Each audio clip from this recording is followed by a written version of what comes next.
Hey there folks, it's Eric, and I'm on the streets of Minsk, Belarus today, and these are my first impressions of the city after being here for like 4 days. It's pretty clean and green. I mean, where else in the Slavic world do you see them with like trucks of water hosing down benches? And everything is like just really in order, and I like it here. It's kind of like a Russian Switzerland. And I've been here for a few days now. And I have to say, it's a really different flavor than the rest of the Slavic world, especially Ukraine, where I was directly before this. It's like a completely different world. For example, in Ukraine, everything's falling apart, and there's lots of obvious poverty on the streets. And whereas here, well, everything looks quite together. The streets are clean, the building facades are well done. I mean, people have told me that if I get out of the center, it will look a lot different, and that's probably true. I mean, but everything I've seen in the center within, walking, everything just seems really clean, and everything I saw on the road from the airport coming into the city was clean. So they definitely have a culture of cleanliness and keeping things together, and there's an obvious rule of law here. There's an obvious sort of, well, some might say authoritarianism, but you can say, well, similar to Switzerland in the same, or Austria, where everything is perfect. And if you're doing something that is out of line, I'm sure the authorities are not very far away to tell you what you're doing wrong. And I'm not sure if it works like Austria and Switzerland in that respect, but probably people are policing each other as well here. The people,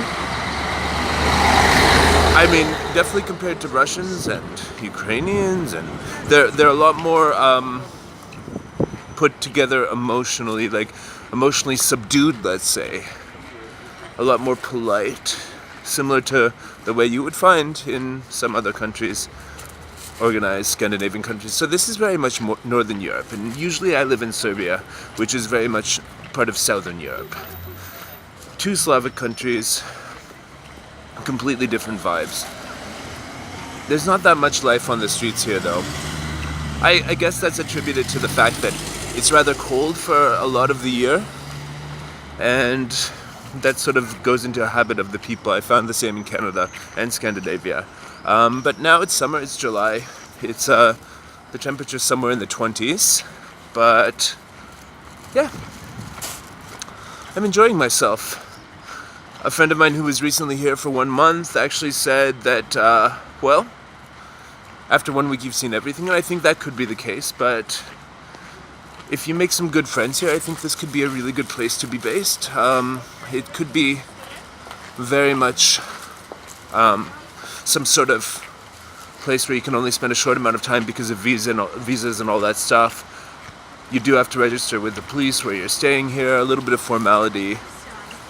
And it seems like the sort of place where it would be a little bit harder to make friends than other places. But Friday and Saturday night, I was in the clubbing district of the Upper Town, it's called, and it was very, very lively.